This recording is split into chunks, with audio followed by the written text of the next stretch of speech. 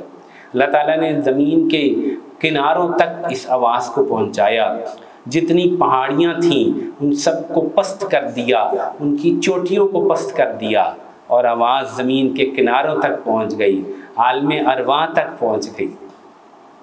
اور یہ مبارک عمل جسے حج کہتے ہیں یہ شروع ہو گیا۔ مقصود تو کچھ کارگزاری سنانا ہے، لیکن عرض کرنا یہ ہے کہ حج کی فکر جو ہے وہ حج کے ایک حج مکمل ہونے کے بعد فوراً شروع ہوتی ہے۔ جو حضرات ابھی تک نہیں گئے، جنہوں نے بیت اللہ کا دیدار اور حج نہیں کیا، ان سے گزارش ہے کہ آج فکر شروع کریں، آج مانگنا شروع کریں۔ مانگنے میں تاخیر ہوگی تو پھر جانے میں بھی مشکل ہوگی۔ بہت اونچا عمل ہے، بہت عظیم الشان عمل ہے۔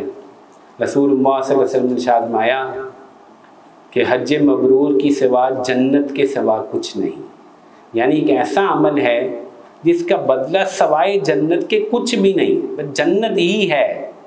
یعنی جب عربی کا ایک قاعدہ ہے کہ کچھ نہیں تو اس کا مطلب ہے بس جنت ہی ہے۔ تو یہ حج مبرور کیسے حاصل ہوگا؟ آج کل جو مشکلات پیش آئی ہیں، جو بیت اللہ کا جانا مشکل ہے، جو وہاں مشکلات ہیں، اس کے پیش نظر بہت تیاری کی ضرورت ہے، اور وہ تیاری روحانی تیاری ہے، اللہ سے مانگنے کا عمل ہے، مسلسل مانگنے کا عمل ہے کہ اللہ میں آپ کے گھر کے حج کو آنا چاہتا ہوں، آپ میرے لیے آسانی فرما دیجئے، کھول دیجئے۔ وَلِلَّهِ عَلَى النَّاسِ حِجُّ الْبَيْتِ مَنِ اسْتَطَاعَ إِلَيْهِ سَبِيلًا، اللہ کے لیے فرض ہے لوگوں پر کہ اس کے گھر کا حج کریں، جو جو طاقت رکھتے ہیں، جو جو سبیل رکھتے ہیں۔ دنیا میں ہم دیکھتے ہیں بڑے لوگوں کے پاس سبیل ہے، طاقت ہے، پیسے ہیں، دولت ہے، صحت ہے، لیکن وہ نہیں جاتے، کیونکہ جو چیز چھپی ہوئی ہے وہ ارادہ ہے، وہ تڑپ ہے، وہ طلب ہے۔ جس میں طلب ہے اس کو ملنے جانے کی توفیق ہے، اس کے لیے راستے کھلتے ہیں، اس کے لیے اسباب مہیا ہوتے ہیں۔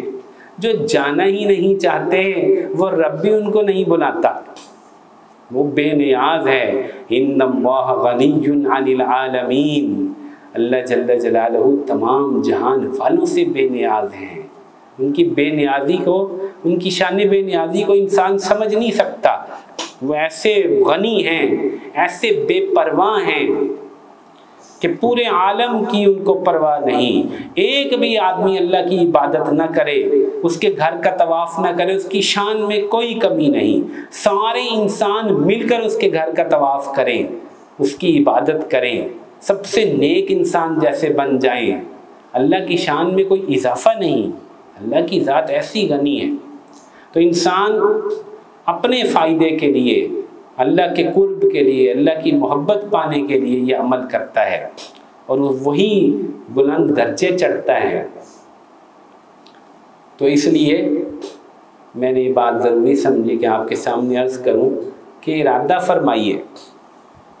میں اس دفعہ جب گیا تو میں نے ایک حدیث پڑھی، اور میں اپنے اوپر بھی افسوس کرتا رہا کہ رسول اللہ صلی اللہ علیہ وسلم نے فرمایا کہ جو آدمی غنی ہو، مال والا ہو، طاقت والا ہو، پیسے والا ہو، تو اسے چاہیے کہ ہر 4 سال میں ایک مرتبہ میرے گھر کا قصد کیا کرے، حج کیا کرے۔ تو یہ اللہ کا حق ہے لوگوں پر۔ بہت سارے لوگ سمجھتے ہیں کہ ایک دفعہ حج کر لیا ہے، فرض حج کر لیا ہے، اب کیا ضرورت ہے جانے کی، اب کیا ضرورت ہے، اب کیوں جانا ہے؟ منع کرتے ہیں لوگ، حج کرنے نہ جاؤ۔ مجھے ایک بندے نے کہا اتنی غربت ہے پاکستان میں، آپ حج کرنے جا رہے ہیں، چھوڑیں کسی غریب بچی کی شادی کروا دیں، کیا ضرورت ہے حج کرنے کی؟ ایسی عام کانہ باتوں میں بالکل دھیان دینے کی ضرورت نہیں ہے۔ یہی عام کانہ باتیں قربانی پہ بھی کی جاتی ہیں۔ کیا ضرورت ہے بکرا ذبح کرنے کی؟ 80,000 کا بکرا ہو گیا، 80,000 کسی غریب کو راشن دے دو۔ نہیں، عبادت عبادت ہے. اگر ہم کسی غریب کی مدد کرتے ہیں اس سے بھی مقصود اللہ کی ذات ہے، لیکن جب ہم عبادت کرتے ہیں اس سے مقصود بھی اللہ کی ذات ہے. جو قرب بیت اللہ شریف جا کے حاصل ہوتا ہے وہ اور کہیں حاصل نہیں ہوتا.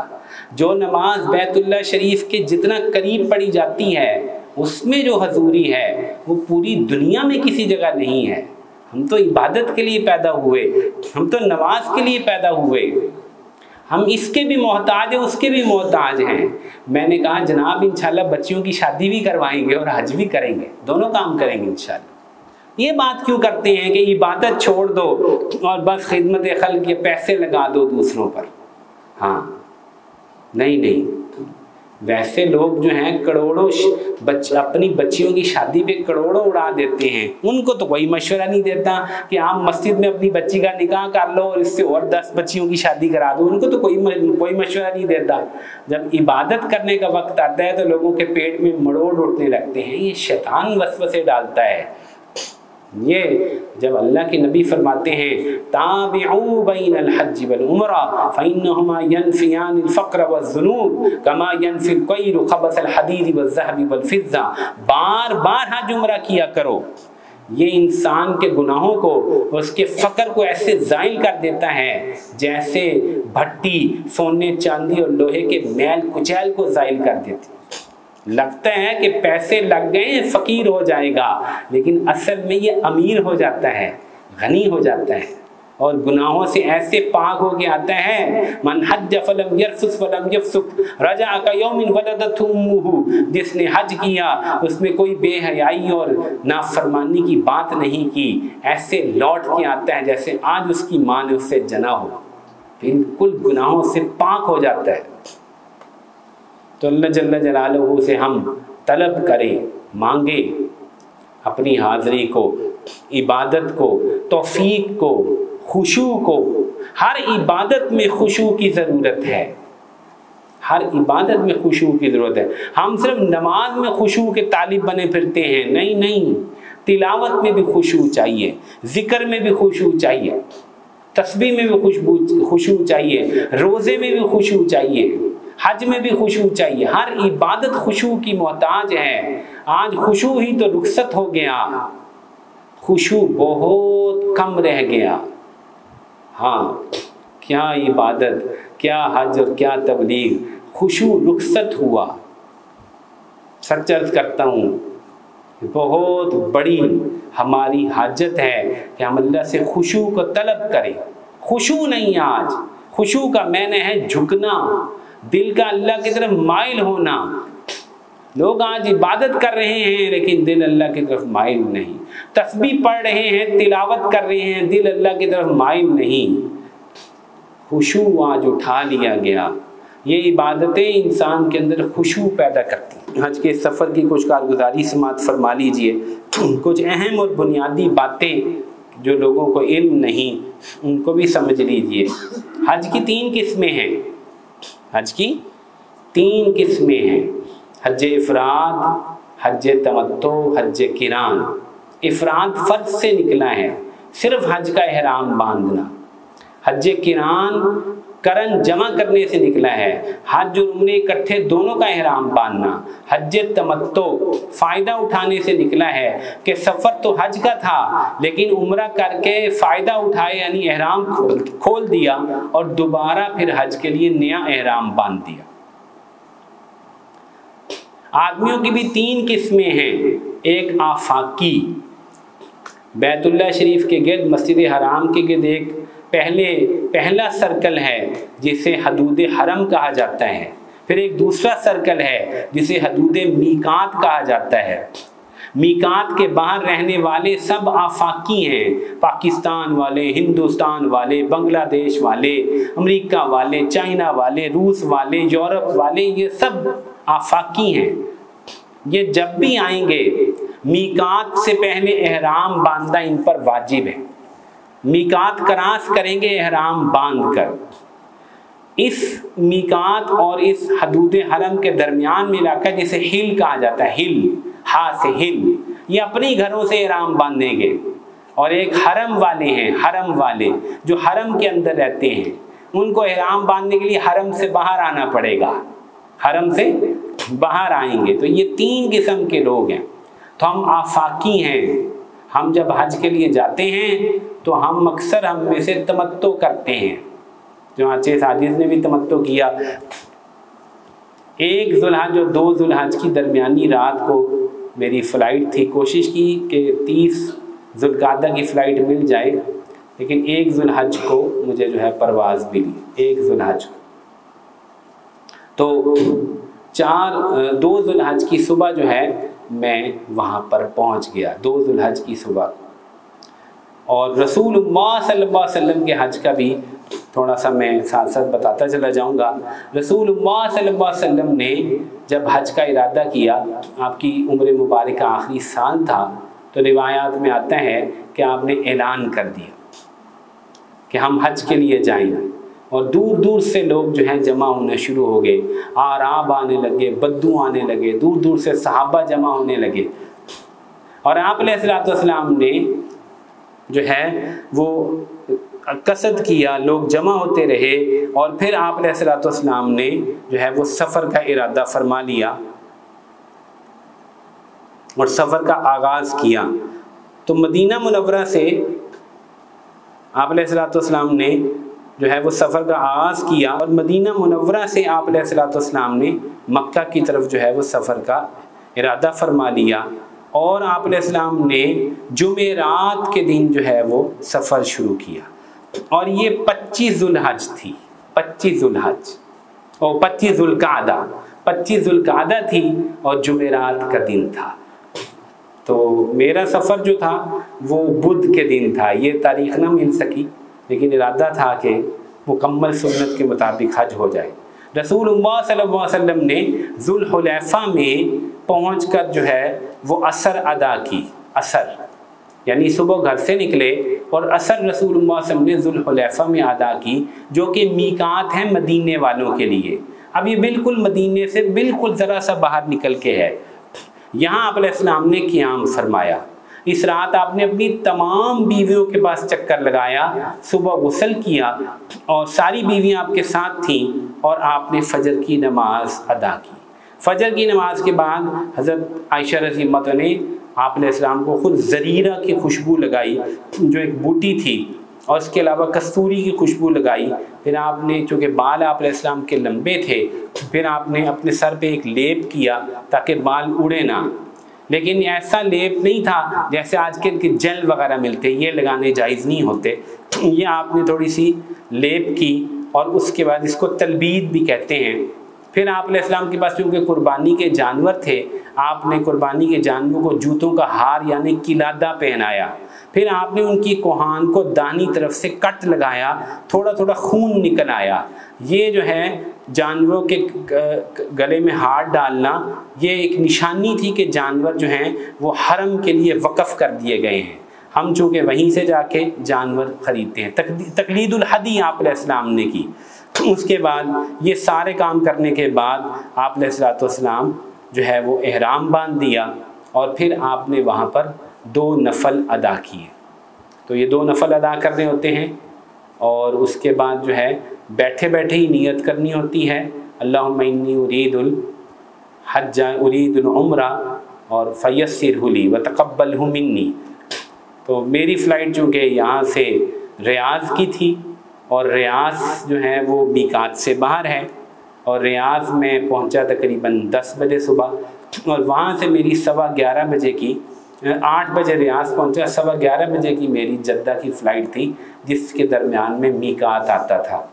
تو میں نے ایئرپورٹ پہ ہی اسی طرح جو ہے الحمدللہ غسل کیا، احرام کی چادریں پہنی اور 2 نفل ادا کیے۔ اس وقت ٹوپی بھی سر پہ رکھنی ہوتی ہے کیونکہ احرام شروع نہیں ہوا ہوتا، سر ڈھک کے ہی 2 نفل ادا کیے۔ اس کے بعد بیٹھے بیٹھے نیت کی، اور اب جب کھڑے ہوئے تو تلبیہ پڑھنا ہے۔ تلبیہ کیا ہے؟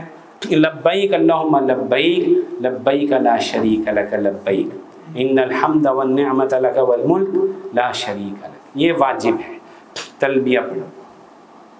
تلبیہ پڑھ کے میں جہاز میں سوار ہو گیا۔ رسول اللہ صلی اللہ علیہ وسلم جب اپنی اونٹنی پر سوار ہوئے، اور جب مسجد ذوالحلیفہ کے دروازے پر پہنچے تو آپ نے اونچی اونچی تلبیہ پڑھنا شروع کر دیا، اور آپ نے ایک ہی نیت کی، یعنی آپ علیہ السلام نے قران کیا، آپ نے حج اور عمرے کو جمع فرمایا، اور لوگوں نے بھی تلبیہ پڑھنا شروع کر دیا۔ تھوڑا سا آگے آپ گئے تو ایک ٹیلہ آیا، اس کے قریب آپ نے حضرت جبرائیل علیہ السلام اترے، اور انہوں نے آ کر کہا کہ آپ صحابہ کو حکم دے کہ اونچی اونچی تلبیہ پڑھیں۔ چانچہ سب نے اونچی اونچی جو ہے وہ تلبیہ پڑھنا شروع کر دیا، لبیک اللہم لبیک، اے اللہ میں حاضر ہوں، لبیک لا شریک لک لبیک، اے اللہ میں حاضر ہوں، تیرا کوئی شریک نہیں، میں حاضر ہوں، ان الحمد والنعمت لک والملک، تمام تعریفیں، تمام نعمتیں آپ ہی کی ہیں، والملک آپ کی بادشاہت ہے، لا شریک لک، آپ کا کوئی شریک نہیں، آپ کا کوئی ساتھی نہیں، کوئی آپ کے ساتھ توحید میں شریک نہیں۔ چنانچہ یہ تلبیہ جو ہے وہ آپ علیہ السلام پڑھے تھے، اور ہم بھی الحمدللہ تلبیہ پڑھتے ہوئے جو ہے وہ جدہ پہنچ گئے۔ آپ علیہ السلام نے بیدا کے مقام پر نماز ظہر ادا کی، اور جہاں بھی آپ کسی اترائی پر اترتے، چڑھائی چڑھتے، آپ تلبیہ پکارتے رہتے، اور جو ہے یہ ایک مستقل عمل ہے، ایک حاضری کی کیفیت پیدا ہوتی ہے کہ اے اللہ میں حاضر ہوں، اے اللہ میں حاضر ہوں، جا رہا ہوں آپ کے گھر۔ تو الحمدللہ اجتماعی طور پہ بھی پڑھانے کا اہتمام ہو جاتا ہے، اور انفرادی طور پہ بھی پڑھتے رہتے ہیں۔ رسول اللہ صلی اللہ علیہ وسلم جب صرف کے مقام پر پہنچے تو آپ علیہ السلام کی اہلیہ حضرت عائشہ رضی اللہ عنہا کو ایام شروع ہو گئے، جو اس وجہ سے انہوں نے جو ہے وہ آپ علیہ السلام نے حکم فرمایا کہ وہ اپنا احرام جو ہے وہ کھول دیں اور غسل کر لیں، عمرہ جو ہے ابھی اس کو چھوڑ دیں، اور بعد میں جو ہے وہ پھر عمرہ کریں گی۔ آپ علیہ السلام نے ان کو جو ہے وہ حج کا صرف حکم دے دیا کہ وہ حج کریں گے۔ اس کے بعد آپ علیہ السلام نے باقی لوگوں کو بھی حکم دیا جو آپ علیہ السلام کے ساتھ تھے کہ وہ اگر انہوں نے قربانی ساتھ نہیں لی تو وہ بھی جو ہے وہ عمرے کی نیت کر لیں۔ اس سے پہلے تمتع جائز نہیں، تمتع مشروع نہیں تھا۔ عرب کے لوگ جو ہیں وہ یہ سمجھتے تھے کہ حج کے سفر میں عمرہ کرنا حرام ہے، تو آپ نے جاہلیت کی اس رسم کو توڑ دیا اور فرمایا کہ جن لوگوں کے پاس جو ہے وہ قربانی نہیں ہے وہ کیا کریں، وہ عمرے کی نیت کر لیں، اور جب وہ وہاں جائیں گے تو وہ حلال ہو جائیں، اور پھر جو ہے وہ دوبارہ حج کے لیے احرام باندھیں۔ اس کو ہی تمتع کہتے ہیں۔ یہ آپ علیہ السلام نے ہی اس کو جو ہے شروع کروا دیا۔ چنانچہ رسول اللہ صلی اللہ علیہ وسلم نے صرف کے مقام پر ان تمام لوگوں کو یہ حکم دیا، البتہ جن کے پاس قربانیاں موجود تھیں آپ نے فرمایا کہ وہ قران ہی کریں گے، یعنی وہ ایک ہی جو ہے وہ احرام سے اب حج بھی کریں گے اور عمرہ بھی کریں گے۔ تو اللہ تعالیٰ کی توفیق سے بندہ عاجز جو ہے وہ 2 ذوالحج کو عشاء کے وقت جو ہے وہ وہاں پہنچ گیا مکہ معظمہ۔ بیچ میں بہت سارے مراحل ہوتے ہیں، جدہ میں آپ کے وہ پاسپورٹ لے لیتے ہیں، پھر وہاں آپ کی رجسٹریشن کرتے ہیں، کئی گھنٹے وہاں پہ انتظار کرنا پڑتا ہے۔ یہ جتنے بھی عبادت کے مراحل ہیں، معاشرت کے مراحل ہیں، زندگی کے مراحل ہیں، اس میں ایسے مقامات آتے ہیں کہ آدمی اپنی زبان سے اپنا عمل ضائع کرتا ہے۔ یاد رکھیے گا، زبان بہت عجیب چیز ہے، زبان بہت عجیب چیز۔ غصہ آئے جائے تو بھی زبان کو قابو رکھو، کوئی تکلیف پہنچائے تو زبان کو قابو رکھو، کوئی مشکل آ جائے تو صبر کرو۔ اچھا، دل میں انسان کے طرح طرح کے جذبات آتے ہیں، کبھی اس کو پریشانی ہو رہی ہوتی ہے، کبھی ٹینشن ہو رہی ہوتی ہے، کبھی غصہ آتا ہے، کبھی وہ کہتا ہے یہ کیا ہو رہا ہے میرے ساتھ ہی ہونا تھا۔ اب دل پہ انسان کا قابو نہیں ہے، زبان پہ قابو ہے۔ زبان جب تک حرکت میں نہیں آئے گی، یاد رکھیے آپ کے نامہ اعمال میں کچھ بھی نہیں جائے گا۔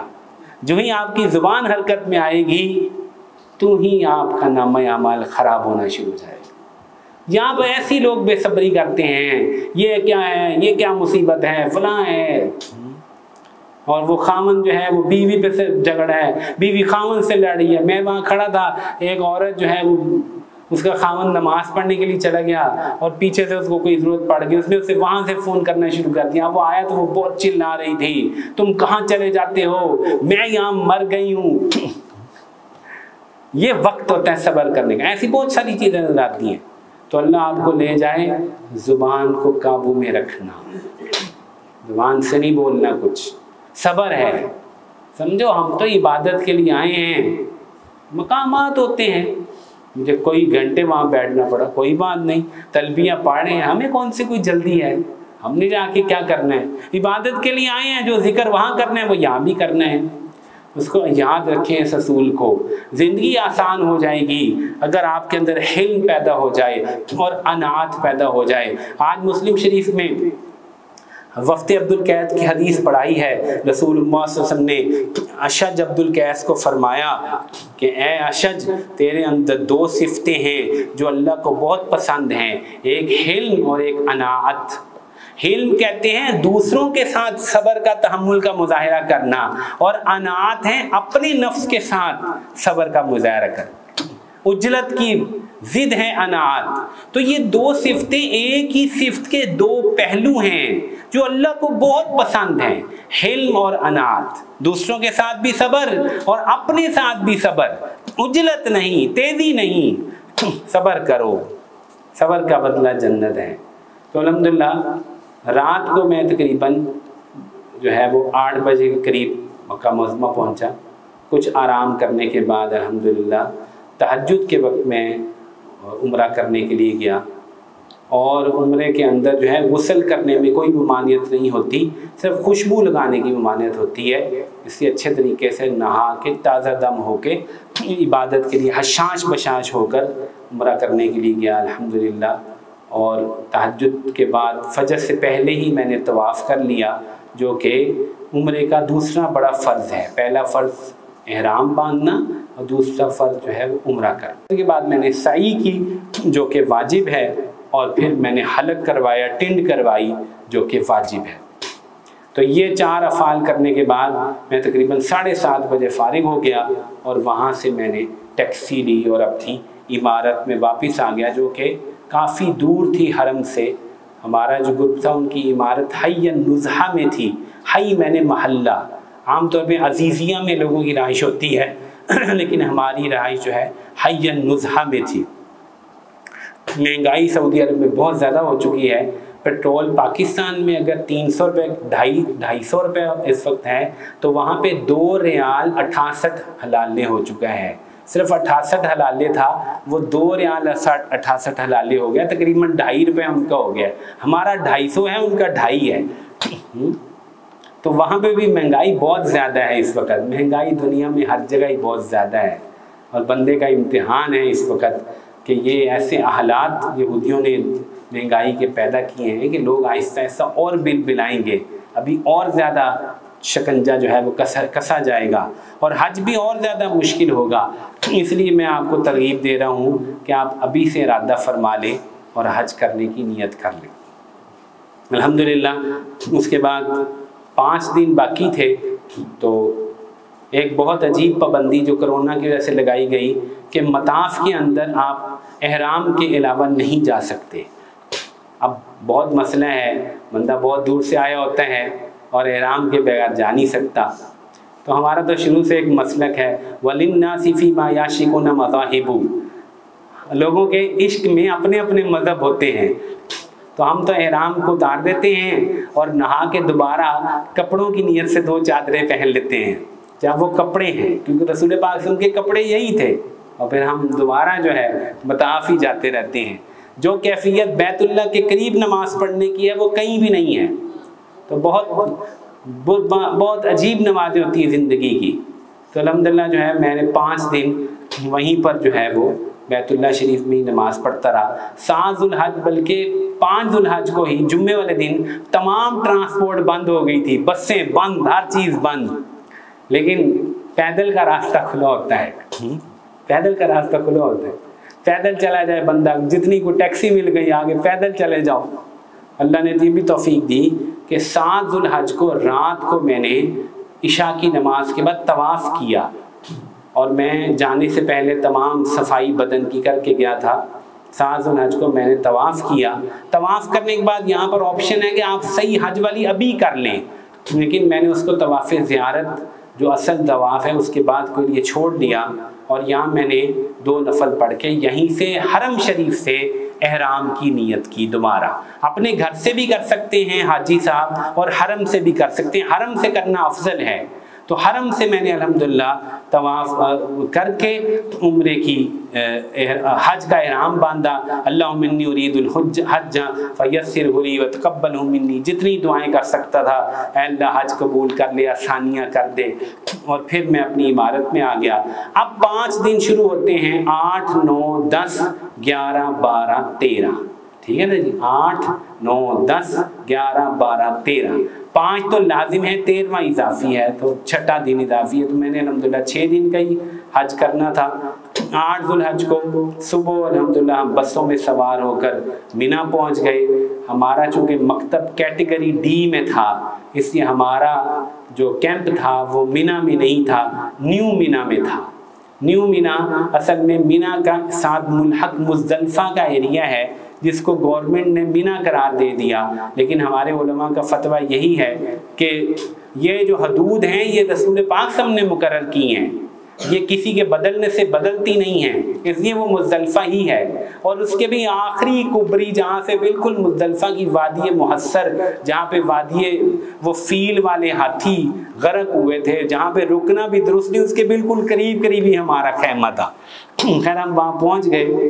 گرمی بہت شدید تھی. ایک تو حج پہ رونق اس دفعہ بہت زیادہ تھی, 35 لاکھ کے قریب لوگ تھے, اور دوسرا گرمی بھی بہت زیادہ تھی. تو وہاں جا کر بس جو ہے وہ ذرا شروع میں تو پھر انسان کو لگتا ہے کہ مشکل ہوگی, اور مجمع چونکہ بہت زیادہ تھا, بدن سے بدن جڑے ہوئے تھے. تو الحمدللہ وہاں پہنچ گئے. وہاں پہ جا کے ظہر ادا کی اور پھر عصر ادا کی, کھانا کھا لیا. پھر یہی سوچا کہ مینا میں چلے جاتے ہیں, کچھ دیر قیام کرتے ہیں, کیونکہ مینا میں قیام کرنے کا کچھ جز بھی اگر آپ پورا کر لیں گے. ویسے تو 5 نمازیں مینا میں پڑھنا سنت ہیں. تو الحمدللہ مینا میں ایک مسجد ہے کویت مسجد, جو کہ کافی کھلی مسجد ہے. وہاں بہت سارے اے سی ویسی چل رہے ہوتے ہیں, تو گرمی سے بھی انسان بچ جاتا ہے. لیکن اصل مینا کا قیام تھا, تو ہم نے کویت مسجد میں جا کر مغرب اور عشاء ادا کی, تلاوت ذکر وغیرہ کرتے رہے. رات کو 10 بجے کے قریب 8 ذوالحج کو ہم وہاں سے نکلے, اپنے خیمے میں آ گئے, اور فجر کی نماز الحمدللہ ہم نے اپنے خیمے میں ادا کی. تو یہ پہلا دن تھا جس میں 5 نمازیں مینا میں ادا کرنی تھی. اللہ تعالیٰ کی توفیق سے وہ 5 نمازیں ادا کی. اگلا دن 9 ذوالحج ہے, جو حج کا مین دن ہے. صبح آپ علیہ السلام سورج چڑھنے کے بعد عرفات روانہ ہو گئے تھے. اب چونکہ ہمارا مکتب بھی بہت کیٹیگری ڈی کا تھا, بسیں ہی موجود نہیں تھی. اب ہم بیٹھے رہے. عرفات میں جا کر غسل کرنا مسنون ہے, تو میں نے وہ عرفات والا غسل بھی مینا میں کر لیا, چادریں بھی بدل لی, لیکن بس تو آنے کا نام ہی نہیں لیتی تھی. آخرکار ہم نے پاکستانی فارمولہ آزمایا. سارے پاکستانی, جس میں بہت سارے پٹھان بھی تھے, وہ سارے آ کے بس کے لیے سڑک پر کھڑے ہو گئے. جو بس آتی تھی اس کو ہاتھ دینے کی کوشش کرتے تھے. اس پر وزارت حج کے جو لوگ تھے انہوں نے آگے پیچھے وائلس کیے کہ بہت سارے لوگ سڑک پہ کھڑے ہیں, ہر بس کو روکنے کی کوشش کر رہے ہیں. اس پر کافی ایکشن ہوا. الحمدللہ 5-6 بسیں جو ہیں انہوں نے اکٹھی بھیج دی ہمارے لیے. تو ہم سارے اس پہ سوار ہو گئے, اور الحمدللہ ہم زوال سے پہلے جو ہے وہ عرفات پہنچ گئے. جو ہی زوال کا وقت ہوا ہم نے نماز ادا کی. اب حج کا رکن اعظم شروع ہوتا ہے جس کو وقوف کہتے ہیں. یہ وقوف جو ہے کھڑے ہو کر کرنا مسنون ہے. آپ علیہ السلام نے اپنی سواری اونٹنی قصواں پر یہ عمل ادا کیا تھا. چنانچہ اس روایت کو سن لیجئے. آپ علیہ السلام اتوار کی صبح جو ہے مکہ معظمہ داخل ہوئے تھے. آپ نے چونکہ طواف قدوم کیا تھا, عمرہ نہیں تھا آپ کا, قران تھا, آپ نے طواف قدوم کیا تھا, اور اس کے بعد آپ نے جو ہے وہ 2 رکعت آپ نے مقام ابراہیم کے پیچھے پڑے تھے. تو اس کے بعد آپ علیہ السلام نے جو ہے وہ سعی فرمائی تھی, اور لوگوں کو حکم دیا تھا کہ وہ اپنا احرام کھول دیں اور حلق کروا لیں. خود رسول اللہ صلی اللہ علیہ وسلم نے حلق نہیں کروایا چونکہ آپ کا حج قران تھا. اس کے بعد آپ علیہ السلام نے ان کے ساتھ جو ہے جو حضرات حضرت ابو بکر صدیق, حضرت عمر, حضرت علی, حضرت طلحہ, حضرت زبیر اور دیگر حضرات نے بھی قران کیا تھا۔ حضرت فاطمہ رضی اللہ عنہا بس قربانی نہیں تھی، آپ نے ان کو حکم دیا کہ وہ اپنا احرام کھول دیں، اچھے کپڑے پہن لیں۔ حضرت علی بعد میں یمن سے تشریف لائے، بڑے ناراض ہوئے کہ میری بیوی نے یہ کیا کر دیا، تو انہوں نے آ کے آپ علیہ السلام سے شکایت کی۔